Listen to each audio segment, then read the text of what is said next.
सलाम अला सय्यिदिर रुसुल व खातमिन नबिय्यीन व अला आलिहि व सहबिहि अजमईन व अला कुल्लि मन तबिअहुम बि इहसानिन इला यौमिद्दीन। अम्मा बअदु फ़अऊज़ु बिल्लाहि मिनश शैतानिर रजीम। बिस्मिल्लाहिर रहमानिर रहीम।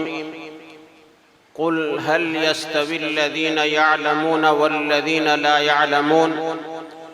वक़ाल तआला या अय्युहल्लज़ीन आमनू अतीउल्लाह व अतीउर रसूल व उलिल अम्रि मिनकुम। वक़ाल तआला वमा आताकुमुर रसूलु फ़ख़ुज़ूहु वमा नहाकुम अन्हु फ़ंतहू। मेरे काबिल सद एहतराम मुअज़्ज़ज़ उलमाए कराम, अज़ीज़ तलबा और सामीन मोहतरम,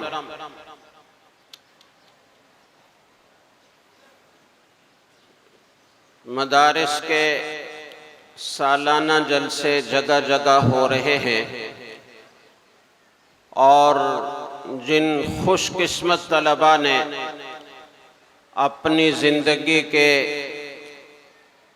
कीमती तरीन 8 से 10 साल या कम व बेश मुद्दत उलूम दीनिया हासिल करने में सर्फ की, आज वो उन उलूम से सनद फ़राग़ हासिल कर रहे हैं।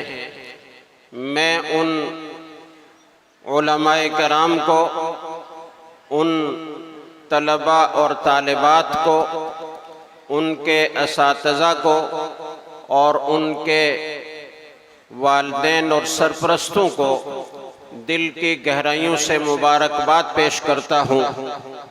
हकीकत ये है कि हमारे माशरे में जो कुछ दीनी अहकाम ज़िंदा हैं और अल्लाह के अहकाम पर अमल हो रहा है, रसूल अकरम सल्लल्लाहु अलैहि वसल्लम की सीरत पर अमल हो रहा है, वो इन दीनी मदारिस की बरकत है।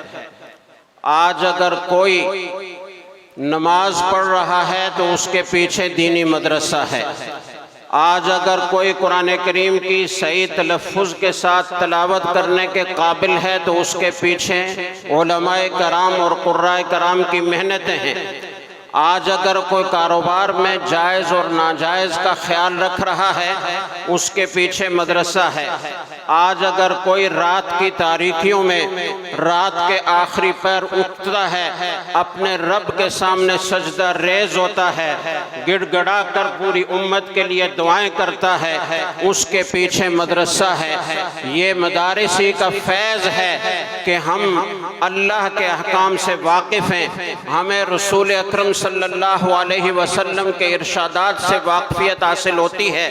हमें शब और रोज़ अपनी रोज़मर्रा ज़िंदगी के अहकाम से आगाही होती है और उन पर अमल करके हम अल्लाह की रज़ा के रास्ते पर चलने के काबिल हैं। ये सब दीनी मदारिस का फैज़ है।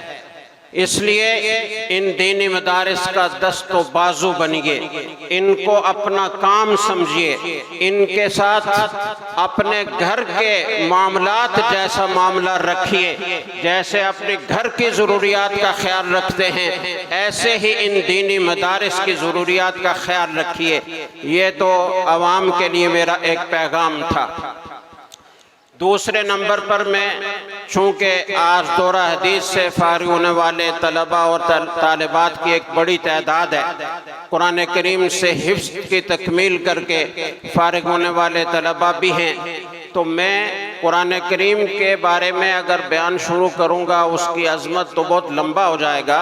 आज की इस नशिस्त में मैं हदीस की अहमियत के बारे में थोड़ी सी गुफ्तगू करना चाहता हूँ, इसलिए कि ये तलबा जिन्होंने आज दौरा हदीस से सनद फ़राग़ हासिल करनी है और दस्तार फ़जीलत अपने सरों पर सजानी है, जब तक ये तलबा यहाँ मदरसे की चार दीवारी में मौजूद थे, दरसगाह में सबक पढ़ रहे थे तो इनके सामने जो उलूम बयान किए जा रहे थे हदीस से मुताल्लिक़ा कि यह हदीस सही है या ज़ईफ़ है, सही के क्या क्या दर्जात हैं, ज़ईफ़ के क्या क्या दर्जात हैं, किसी हदीस में किस इल्लत से ज़ौफ़ पैदा होता है, ज़ौफ़ के कौन कौन से दर्जात हैं, क्या किस्में हैं, ये चीज़ें पढ़ते पढ़ाते इनकी ज़िंदगी गुजरी है।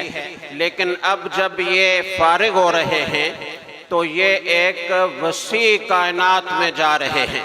मदारिस दीनिया इस वसी कायनात जिस समुंदर में अब इनको छलांग लगानी है उसके मुकाबले में एक जजीरे की हैसियत रखते हैं।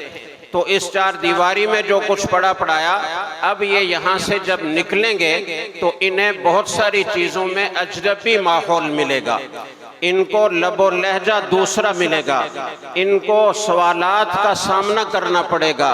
वहाँ लोग ये सवाल नहीं करेंगे कि ये हदीस सही है या ज़ईफ़ है, ये सवालात करने वाले भी होंगे, लेकिन दूसरी तरफ ये सवाल भी आपके सामने आएगा कि कुरान करीम जब मौजूद है तो हदीस की ज़रूरत ही क्या है, क्या हदीस भी कुरान करीम की तरह हमारे लिए हुज्जत है? ये सवाल होगा कि क्या कोई अकीदा हदीस से साबित हो सकता है? क्या हम कुरान करीम समझने के लिए हदीस के मोहताज हैं? कुरान करीम तो कहता है वलक़द यस्सरनल कुरआन लिज़्ज़िक्रि फ़हल मिन मुद्दकिर, हमने तो कुरान करीम को आसान किया है।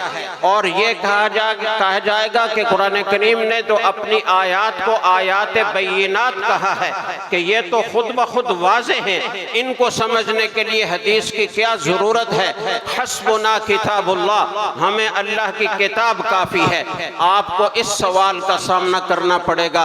तो इसलिए आपको हुज्जियत हदीस के बारे में और हदीस की अहमियत और ज़रूरत के बारे में अपने आप को दलाइल से लैस करना है और अवाम को भी ये बात समझने की ज़रूरत है कि कुरान करीम काफ़ी नहीं है। जो लोग ये कहते हैं कि हम अहले कुरान हैं, दर हकीकत वो अहले कुरान नहीं हैं, वो तारिके कुरान हैं, वो कुरान के मुनकिर हैं। इसलिए कि कुरान करीम को माना ही नहीं जा सकता जब तक कि हदीस को ना माना जाए। कुरान करीम की पहली वही इक़रा बिस्मि रब्बिकल्लज़ी खलक़ खलक़ल इंसान मिन अलक़ इक़रा व रब्बुकल अकरम अल्लज़ी अल्लम बिल क़लम अल्लमल इंसान मा लम यअलम। ये 5 आयात जो पहली वही है जो गारे हिरा में नाजिल हुई है, वहाँ कोई सहाबी मौजूद नहीं है।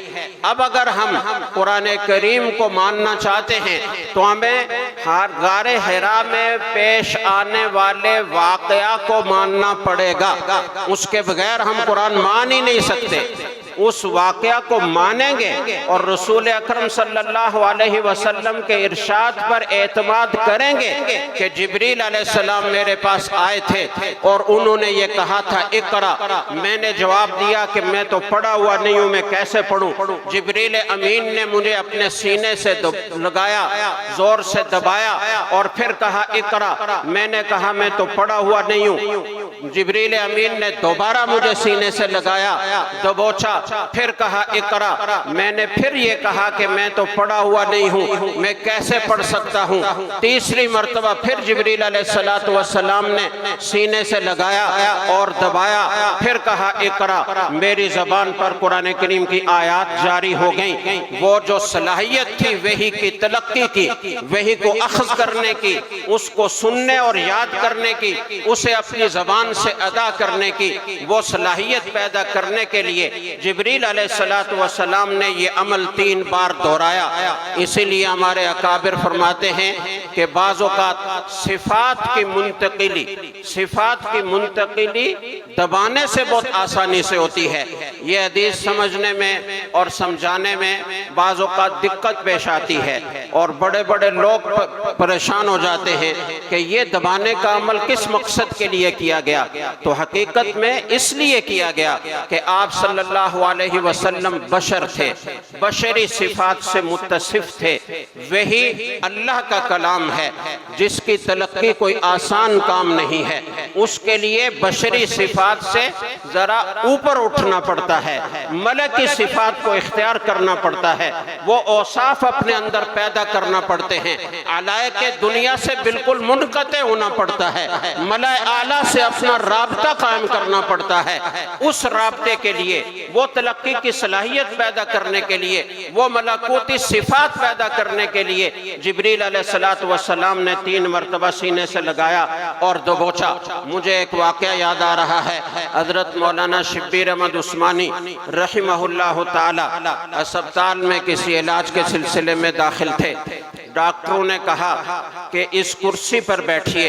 एक कुर्सी पर बैठाया और एक दस्ता उनके हाथ में पकड़ाया और कहा कि ये जो बिजली है, ये बिजली इंसान के जिस्म में मौजूद है और मजीद दाखिल की जा सकती है।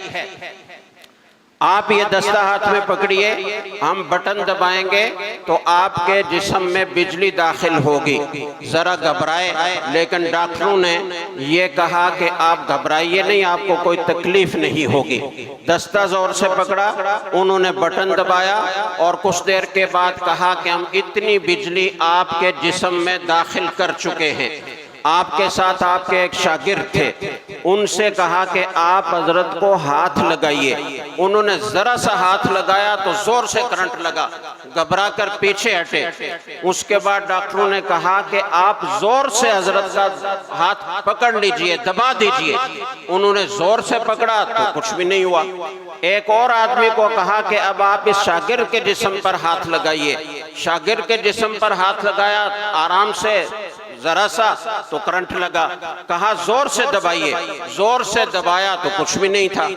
तो हजरत मौलाना शब्बीर अहमद उस्मानी रहिमहुल्लाह ताला ने फरमाया कि आज हदीस वही के बारे में जो खिलजान पैदा होता रहता था, उसका हल तो बड़े आराम से निकल आया और ये पता चल गया कि जोर से दबाने से सिफात की मुंतकिली सोहलत के साथ होती है। इसलिए जिब्रील अलैहिस्सलातु वस्सलाम ने सोहलत के साथ दबाया। दूसरा आदमी आराम से हाथ लगा रहा है तो करंट लग रहा है, जोर से पकड़ रहा है तो कुछ भी नहीं हो रहा, बिजली एक से दूसरे को, दूसरे से तीसरे को मुंतकिल हो रही है। तो मैं दूर निकल गया। मेरा मकसद ये था कि हदीस रसूल की अहमियत वाज़े होनी चाहिए। अगर हम हदीस को हुज्जत न माने, हदीस की ज़रूरत को तस्लीम न करें, तो हम कुरान करीम तक पहुँच ही नहीं सकते। हमारे पास तो पहली वही तक पहुँचने का वाहिद रास्ता ये है कि हम रसूल अकरम सल्लल्लाहु अलैहि वसल्लम के इरशादात को हुज्जत माने, उसकी ज़रूरत को तस्लीम करें। कुरान करीम हमें हदीस के वास्ते से ही मिला है, आप सल्लल्लाहु अलैहि वसल्लम के वास्ते से मिला। आपने बताया कि गारे हिरा में इस तरह जिब्रील आए, उन्होंने मुझे कुरान करीम की तिलावत करके सुनाई। ये वो आयात हैं जो मुझ पर नाजिल की गई। तो हदीस को नहीं मानेंगे तो कुरान तक पहुंच ही नहीं पाएंगे। फिर कुरान करीम में खुद ये फरमाया, या अय्युहल्लज़ीना आमनू अतीउल्लाह व अतीउर रसूल व उलिल अम्रि मिनकुम, ए ईमान वालो अल्लाह की इताअत करो और अल्लाह के रसूल की इताअत करो। अगर सिर्फ अल्लाह की इताअत काफ़ी होती, सिर्फ कुरान करीम काफ़ी होता, तो अतीउर रसूल कहने की ज़रूरत नहीं थी। अल्लाह के अहकाम कलामुल्लाह की शक्ल में हमारे पास मौजूद थे, उनको पढ़ते, उनका इत्तबा करते, बात पूरी हो जाती। लेकिन अल्लाह फरमा रहे हैं वातीउर रसूल, इताअत रसूल मुस्तकिल फ़र्ज़ है। जैसे अल्लाह की इताअत फ़र्ज़ है, इसी तरीके से अल्लाह के रसूल की इताअत फ़र्ज़ है।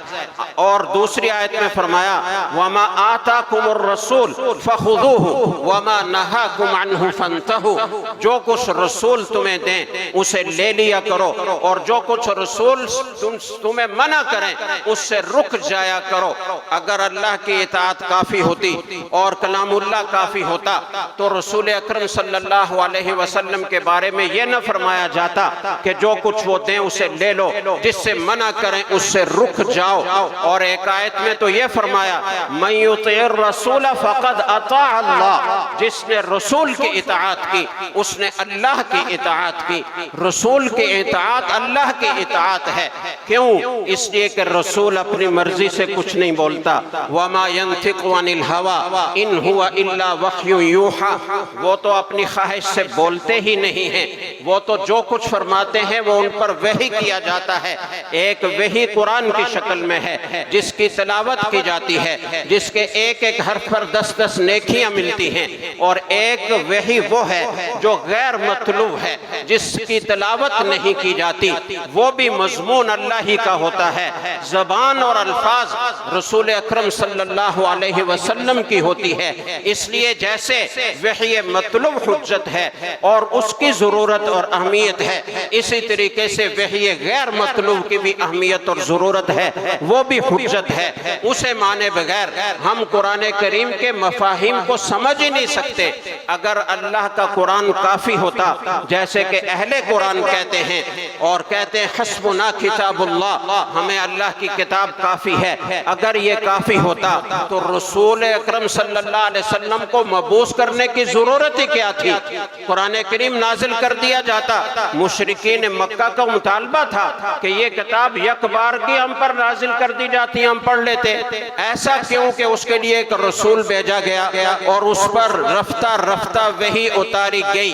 तो इसकी वजह यही है कि इस कलाम पाक को समझने के लिए हदीस रसूल की तशरीहात ज़रूरी हैं, उसके बगैर इसका समझना मुमकिन नहीं है। सहाबाए कराम रज़ी अल्लाह तआला अन्हुम जो अहले लिसान हैं, जो अरबी तकल्लुम में अपने ज़माने के फसी और बलीग शुआरा जिनके अंदर मौजूद हैं, जिनकी लुगत दानी दुनिया में मशहूर और मारूफ है, उनका दुनिया में कोई मुकाबला नहीं कर सकता।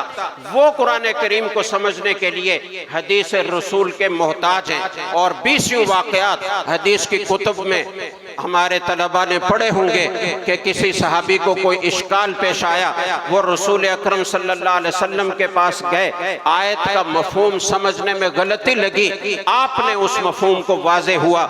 जब कुरान करीम की आयत नाजिल हुई, कुलू वशरबू हत्ता यतबय्यन लकुमुल खैतुल अब्यदु मिनल खैतिल अस्वदि मिनल फज्र थुम्मा अतिम्मुस सियाम इलल लैल, फरमाया कि जब रोज़े का बयान है कि रोज़ा रखो, रात में खाने पीने की इजाज़त है। और कब तक खाने पीने की इजाज़त है? ज़ाहिरी तर्जमा ये है कि जब काला धागा सफ़ेद धागे से मुमताज़ हो जाए, वाज़े हो जाए, उस वक्त तक तुम्हें खाने पीने की इजाज़त है। तो एक साहबी ने अपने तकिए के नीचे काला धागा और सफ़ेद धागा रख लिया और उसको देखते रहे कि ये कब आपस में मुमताज़ होंगे, काला अलग नज़र आएगा और सफ़ेद अलग नज़र आएगा, उस वक्त तक मैं खाता पीता रहूँगा। जब सुबह बहुत तेज़ रोशनी हो गई तो उनका अलग अलग इम्तियाज़ वाज़े हुआ। साहबी रसूल सल्लल्लाहु अलैहि वसल्लम रसूल अकरम सल्लल्लाहु अलैहि वसल्लम के पास पहुँचे। दूसरे साहबा ने भी अर्ज किया कि इन्होंने तो आज रात इस तरह किया। आपने फरमाया कि ये मकसद नहीं था कि धागे अपने पास रखो और उनके इम्तियाज को देखते रहो और उस वक्त तक खाते रहो। इससे तो दिन की रोशनी और रात की स्याही मुराद थी कि जब स्याही छट जाए और रोशनी नुमुदार हो जाए आसमान पर, तो उस वक्त तक तुम खा पी सकते हो। तो सहाबाए कराम भी आयात को समझने के लिए एक आयत नाजिल हुई कुरान करीम की, और उसमें यह फरमाया गया कि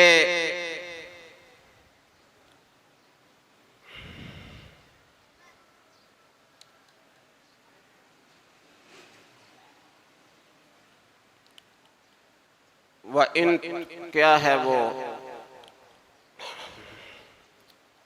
अय्युना लम यज़लिम, जिसके जवाब में आपने फरमाया था सहाबाए कराम ने जो जिस आयत पर यह इश्काल किया था कि कुछ न कुछ जुल्म, कुछ न कुछ गुनाह तो हर एक से होता है।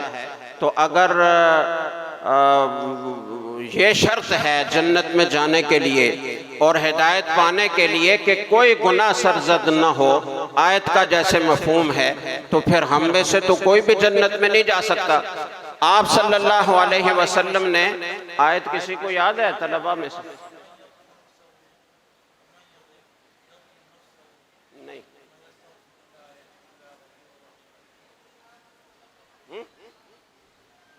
ऊंची आवाज।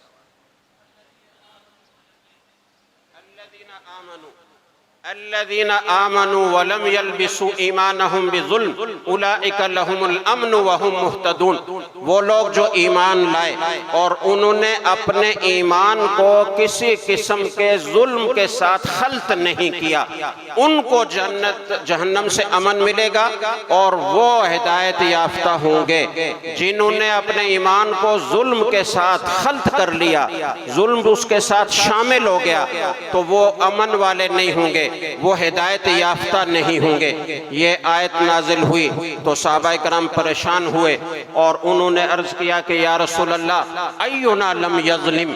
मासूम तो सिर्फ अंबिया अलैहिमुस्सलातु वस्सलाम की ज़वात कुदसिया है, बाकी तो कोई मासूम नहीं है जिससे कभी कोई किसी किस्म का छोटा गुनाह भी सरजद न हो। जुल्म में तनवीन तनकीर की है, किसी किस्म का अदना जुल्म भी ना हो, तो वो अमन हासिल करेंगे, वो हिदायत याफ्ता होंगे। तो हम में से कौन है कि जिसने कभी ना कभी कोई जुल्म ना किया हो, कभी ना कभी कोई गुनाह उससे सरजद ना हुआ हो? तो आप सल्लल्लाहु अलैहि वसल्लम ने समझाया कि यहाँ जुल्म से जुल्म का अदना फर्द मुराद नहीं है, बल्कि जुल्म का आला फर्द मुराद है। इन्न शिर्क लजुल्मुन अज़ीम, ये भी तो कुरान करीम में है कि शिर्क जुल्म अजीम है। यहाँ जुल्म से शिर्क मुराद है, तो जो शिर्क करेगा, कुफ्र करेगा, उसे अमन हासिल नहीं होगा, वो हिदायत याफ्ता नहीं होगा। तो मैंने ये दो मिसालें समझाने के लिए आपके सामने जिक्र की कि सहाबाए कराम को भी कुरान फहमी के लिए हदीस की ज़रूरत थी। इसलिए ये जो आवाज़ें लग रही हैं कि हमें किताबुल्लाह काफ़ी है, हदीस की क्या ज़रूरत है, और ये जो कहा जा रहा है कि जी ये तो अजमी साजिश है, ये तो 200 साल गुजरने के बाद मुहद्दिसीन ने अपनी तरफ से हदीसें घड़ के उम्मत के सामने पेश की हैं और उम्मत को गुमराह किया है, इसकी तो कोई ज़रूरत नहीं है। तो मैं अर्ज़ करना चाहता हूँ कि हम फ़ख्र से और बड़े एतमाद के साथ और पूरे यकीन के साथ ये कह सकते हैं, जो दुनिया की और कोई कौम नहीं कह सकती, कि हमारे पास हमारे नबी, हमारे पैगंबर, हमारे आका अहमद मुज्तबा मुहम्मद मुस्तफ़ा सल्लल्लाहु अलैहि वसल्लम का एक एक इरशाद उसी तरह महफूज है जैसा कि आपकी ज़बान अक़दस से वारिद हुआ था, जैसे आपने इरशाद फरमाया था उसी तरह महफूज है। दुनिया की कोई कौम, कोई मजहब और कोई मिल्लत ये दावा नहीं कर सकते कि हमारे पास हमारे नबी की बातें महफूज हैं। उनके पास तो अल्लाह का जो कलाम तौरात और इंजील की शक्ल में नाजिल हुआ था वो महफूज नहीं रहा, तो नबी की बातें कहाँ से महफूज होंगी? हम ये फख्र से कह सकते हैं कि जैसे अल्लाह का कलाम बगैर किसी एक शोशे के फर्क के, बगैर किसी एक नुक्ते की तब्दीली के हमारे पास अल्हम्दुलिल्लाह से वन्नास तक मौजूद है, और अगर दुनिया से सहाइफ को खुदा न खास्ता खत्म भी कर दिया जाए, कुरान करीम के सारे नुस्खे मिटा दिए जाएं, तो अल्हम्दुलिल्लाह हमारे पास करोड़ों हुफ़ाज़ मौजूद हैं जो अल्हम्दुलिल्लाह से वन्नास तक अल्लाह के पूरे कलाम को अपने सीनों में सुमाए हुए हैं। उनके सीने कलामुल्लाह से मुनव्वर है, वो अपने हिफ्ज़ से वो दोबारा कुरान करीम बिल्कुल उसी तरह लिखवा सकते हैं। इसी तरीके से हम ये भी फख्र से कह सकते हैं कि हमारे नबी की बातें हमारे पास बिल्कुल उसी तरह महफूज हैं जैसे आपने इरशाद फरमाई थी। अल्लाह मुहद्दिसीन की कब्रों को नूर से भर दे। उन्होंने अपनी जिंदगियां खपाई और हदीस की हिफाजत की। लोगों ने हदीस में गड़बड़ करने की कोशिश की, मन गढ़ंत हदीसें बना बना कर हदीस के जखीरे में दाखिल की, लेकिन मुहद्दिसीन ने छान फटक कर दूध का दूध और पानी का पानी कर दिया, और 5 लाख रावियान हदीस के बचपन से लेकर इंतकाल तक के हालात को तफसील के साथ महफूज किया। कब पैदा हुए, कहाँ पैदा हुए, उनका इलाका कौन सा है, उस इलाके के मौसम क्या है, वो उन्होंने बचपन कैसे गुजारा, लड़कपन कैसे गुजारा, जवानी कैसे गुजारी, उन्होंने अपना डेढ़ उम्र का ज़माना कैसे गुजारा, किन किन से क्या क्या उलूम हासिल किए, उनके शागिर्द कौन कौन से हैं, उनके दुनियावी मामलात कैसे थे, उनका असर रसूख कैसा था, उनके अखलाक कैसे थे, उनका सिद्क और सच्चाई कैसा था, उनकी अमानत और दयानत कैसी थी। एक एक चीज 5 लाख अफराद की मुहद्दिसीन ने महफूज की, और इन हालात के महफूज करने से हदीस दूध का दूध और पानी का पानी हो गया। अब हमें बहुत अच्छी तरह मालूम है, जिसने भी इल्म हदीस का फन हासिल किया है, जिसमें इल्म रिजाल को पढ़ा है, जिसने तखस्सुस फिल हदीस किया है, जिसे उलूम हदीस से कुछ वास्ता है, वो समझ सकता है कि ये हदीस सही है और सही के कौन से दर्जे की है, ये हदीस हसन है, हसन का कौन सा दर्जा है, ये हदीस ज़ईफ है और ज़ौफ का कौन सा दर्जा है, और ये हदीस मनगढ़ंत और नाकाबिले एतबार है, इसका कोई एतबार नहीं है, ये हदीस नहीं है, ये किसी ने अपनी तरफ से घड़कर इसको हदीस का उन्वान दिया है। दुनिया की कोई कौम इस तरह का मुस्तनद ज़ख़ीरा अपने नबी के इरशादात का पेश करने से आजिज है। हमारे पास यह ज़ख़ीरा मौजूद है और क़यामत तक इन अहादीस से हिदायत हासिल की जाती रहेगी, और इन अहादीस की रोशनी में अल्लाह के कलाम कुरान करीम को समझा जाता रहेगा, और हिदायत का नूर और हिदायत का चिराग इंशाअल्लाह रोशन रहेगा। और ये आपके उलमा, ये तलबा, ये अपनी जानें लगाकर अनथक मेहनत करके आपकी आइंदा आने वाली नस्लों की ईमान की हिफाजत की ज़मानत है, इनको आप अहमियत दीजिए, इनका दस्तो बाजू बनिए। आखिरी बात मैं कहना चाहता हूँ कि तालीमी निज़ाम के बारे में वक्तन फ़वक्तन बहस व मुबासा उठता रहता है, और हुकूमत की तरफ से भी बाज़ मुतालबात होते हैं और उलमाए कराम की तरफ से उसके जवाबात होते हैं। आज की इस मजलिस में चूँकि काफ़ी सारे उलमाए कराम मौजूद हैं, और ज़्यादा ख़ास तौर से हमारे जो फुज़ला फारिग होकर माशरे में जा रहे हैं, उनके लिए इसकी बहुत अहमियत है। 2 साल पहले दारुल कराची में हिरा फाउंडेशन की सालाना तकरीब थी, और उसमें मैं हाजिर था। हज़रत शेखुल इस्लाम मुफ्ती मोहम्मद तकी उस्मानी साहिब दामत बरकातुहुम ने तफसील से बयान फरमाया और तालीमी निज़ाम पर और निसाब तालीम पर बात फरमाई।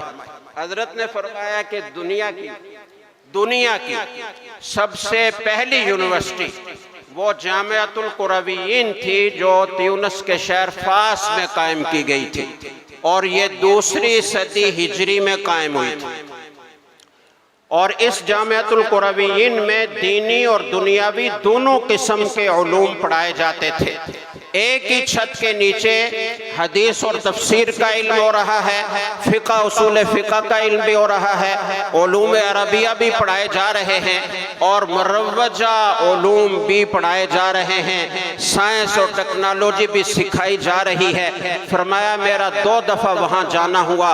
एक तरफ बड़े बड़े मुहद्दिसीन और मुफस्सिरीन वहाँ पैदा हुए, इब्न रुश्द जैसे फ़लसफ़ी पैदा हुए, और दूसरी तरफ वहाँ साइंसदान पैदा हुए, और उनकी मसनदें अब तक महफूज हैं, और उनकी जो उस ज़माने की हुई ईजादात हैं, उन ईजादात के नमूने उन्होंने अब तक महफूज कर रखे हैं।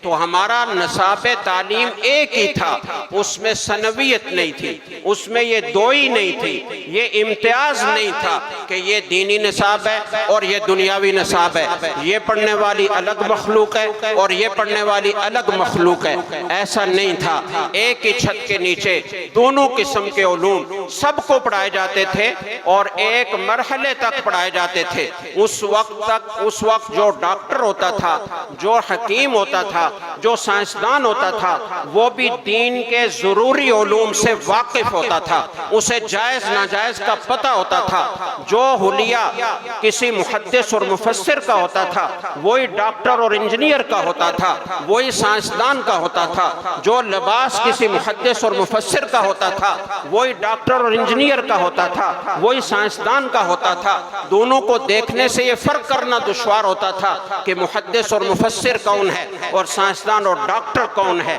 ये माहौल था और अरसाए दराज तक ये चला। हजरत मुफ्ती मोहम्मद शफी साहब रहिमहुल्लाह ताला का कौल हजरत ने सुनाया, फरमाया कि जब पाकिस्तान बना तो एक इजलास में हजरत मुफ्ती मोहम्मद शफी साहब रहिमहुल्लाह ताला मुफ्ती आजम पाकिस्तान ने इरशाद फरमाया कि जब पाकिस्तान बन गया तो अब हमें न दारुल देवबंद की जरूरत है न अलीगढ़ की जरूरत है। बज़ाहिर कितनी अजीब बात है कि दारुल देवबंद का एक अजीम सुपूत जो दारुल देवबंद का मुफ्ती आजम रहा है वो ये कह रहा है कि अब हमें दारुल देवबंद की जरूरत नहीं है। तो क्या मतलब है? हजरत ने उसका मतलब वाज़ेह किया, फरमाया कि वो एक मजबूरी के हालात का निसाब हमने कायम किया था और उसको हमने, उसमें भी बहुत सारे दुनियावी उलूम उस वक्त शामिल थे जो आस्ता आस्ता कम होते गए, लेकिन बुनियादी तौर पर दीनी उलूम का गलबा था। तो वो हालात क्या थे और वो उस वक्त के उलमाए कराम के लिए मुश्किलात क्या थी, मैं सिर्फ एक इशारा करके आगे बढ़ता हूँ। हजरत मौलाना याकूब नानोतवी रहिमहुल्लाह ताला ने 18 साल के बाद दारुल देवबंद से 18 सालों में जो 28 उलमा तैयार हुए उनकी दस्तार बंदी के जलसे में इरशाद फरमाया और बड़े फख्र से इरशाद फरमाया कि अल्हम्दुलिल्लाह 28 उलमा तैयार हो गए हैं, वरना तो हालात ऐसे पैदा हो गए थे कि शायद वुजू के 4 फराइज जानने वाला भी कोई बाकी न बचता। तो ये अल्लाह का करम है कि 28 उलमा तैयार हो गए। कितने अरसे में? 18 साल में उसको इतने फख्र से पेश किया जा रहा है। इससे उन हालात की और मुश्किलात का अंदाज़ा लगाया जा सकता है। दारुल देवबंद में किताबें नहीं थी, चंदा करके गिरदो नवा से किताबें जमा करके सबक का आगाज किया गया। उस वक्त में उन्होंने दीनी उलूम को महफूज करने के लिए जिस ईसार और कुर्बानी, जिस मुजाहदे और मशक्क़त से काम लिया और जिस तरीके से इन उलूम को अपनी असली हालत में महफूज किया, और न सिर्फ महफूज किया बल्कि उसकी शाखें बनती गई और पूरी दुनिया में वो नूर फैला और उसकी हजारों शाखों ने मदरसे की शक्ल इख्तियार करके उलूम दीनिया को महफूज किया। ये इतना बड़ा कारनामा और इतना बड़ा सदका जारिया है। अल्लाह उनकी कब्रों को रहमतों से भर दे, नूर से भर दे, करोड़ों रहमतें उनकी कबूर पर नाजिल फरमाए। वो हमारे मुहसिनीन हैं। लेकिन दारुल देवबंद कायम होने के 25 साल के बाद 1867 में दारुल देवबंद कायम हुआ। 1892 25 साल के बाद अकाबिर को महसूस हुआ कि हमारे निसाब में कुछ तरामीम और इस्लाहात की, कुछ इजाफात की ज़रूरत है। शेखुल हिंद हजरत मौलाना महमूद हसन, हजरत मौलाना खलील अमन सहारनपुरी, हकीमुल उम्मा हजरत मौलाना अशरफ अली थानवी, सैयद सुलेमान नदवी, हजरत मौलाना शिबली नौमानी, हजरत मौलाना मोहम्मद अली मुगीरी, ये चोटी के अकाबिर उलमा उस वक्त जमा हुए कानपुर के मदरसे में। दूसरे मुकातिब फिक्र के उलमा को, जो जय्यद उलमा कहलाते थे उस जमाने के, उनको अपने साथ मिलाया। अहमद रजा खान बरेलवी उसमें शरीक हुए। 3 दिन तक कॉन्फ्रेंस जारी रही और इस पर मकाले पेश किए जाते रहे, तकारीर और बयानात होते रहे कि हमें निसाब में इस्लाहात और तरामीम की जरूरत है। उसके नतीजे में एक कमेटी बनाई गई जिसका नाम अंजुमन नदवतुल उलमा रखा गया। इस कमेटी के 2 काम थे। एक ये कि पूरे मुल्क में वो दौरा करेगी और उलमाए कराम की इस बारे में ज़हनसाज़ी करेगी, उन्हें आगाही फराम करेगी। और दूसरा काम उसका ये है कि वो एक जदीद निसाब तश्कील देगी जिसमें दीनी उलूम भी होंगे, दुनियावी उलूम भी होंगे, और वो फिर हमारे जामियात और मदारिस में पढ़ाया जाएगा। इज्तिमाई तौर पर उसमें क्या रुकावटें पैदा हुई, लंबी बात है, क्यों नहीं वो कामयाब हो सका। लेकिन फिर इनफरादी तौर पर कोशिश की गई और उसके नतीजे में दारुल उलूम नदवतुल उलमा कायम हुआ। ये असल में अंजुमन नदवतुल उलमा थी, एक कमेटी उसका नाम था। फिर इसका दारुल नदवतुल उलमा इस नाम पर कायम किया गया। ये एक कोशिश थी। दूसरी कोशिश हजरत शेखुल इस्लाम मौलाना हुसैन अहमद मदनी रहिमहुल्लाह ताला जब बांग्लादेश सिलट में थे, आपने एक 16 साला निसाब मुरत्तब फरमाया। आपने महसूस किया कि हमें निसाब में इजाफात और तरामीम की ज़रूरत है और हमारे तलबा को दीनी उलूम के साथ साथ असरी उलूम पढ़ाया जाना भी अहम है और माशरे के तकाज़ों को उसके बगैर पूरा करना मुश्किल है। हजरत ने निसाब मुरत्तब किया। मुकदमे में लिखा कि मैंने सारी दुनिया के निसाबों का जायज़ा लिया, जब तक मैंने दूसरे निसाब नहीं देखे थे तो मैं इस निसाब पर मुतमईन था और समझता था कि इससे बेहतर कोई निसाब नहीं हो सकता। लेकिन मैंने मिस्र के दूसरे ममालिक के जामियात और यूनिवर्सिटियों के निसाब देखे, मुझे एहसास हुआ कि हमें कुछ उलूम की अपने इस निसाब में इजाफा करने की ज़रूरत है। चुनांचे उन्होंने 3 मराहिल में एक 16 साला निसाब मुरत्तब किया। 3 साल प्राइमरी के, 5 साल मुतवस्सिता के, 8 साल फिर इंतहाई दराजात के। इन 16 सालों में दीनी उलूम के साथ साथ सारे माशरती उलूम, सारे जदीद उलूम, असरी उलूम आपने शामिल किए। रियाजी उसमें है, अलजबरा ज्योमेट्री उसमें है, साइंस उसमें है, तिब उसमें है, जोग्राफिया उसमें है, फलकियात उसमें है। ये जोग्राफिया इस हद तक के तलबा नक्शा नवीसी की मश्क भी करेंगे और अपने अपने इलाके का और एशिया का नक्शा खुद बनाएंगे कि ये इसका जोग्राफिया है। यहाँ तक उन्होंने इन चीज़ों को शामिल किया और ये फरमाया कि हर तालिबे इल्म को 5 ज़बानें सीखना लाजिम होगा। नंबर 1 बंगला जो मकामी ज़बान है, नंबर 2 उर्दू जो हमारी बर्रे सगीर की ज़बान है और इल्मी ज़बान भी है, नंबर 3 अरबी जो इल्मी और मजहबी ज़बान है, नंबर 4 फारसी जो इल्मी और मजहबी ज़बान है, नंबर 5 अंग्रेज़ी। और आगे चलकर जो इंतहाई दराजात हैं उनमें ये भी फरमाया, या दूसरे जो मरहला के आखिरी दराजात हैं उनमें ये फरमाया कि एक और बैनुल अक़वामी ज़बान, अंग्रेज़ी समेत एक और बैनुल अक़वामी ज़बान सीखना हर तालिबे इल्म को लाजिम होगा। उन ज़बानों के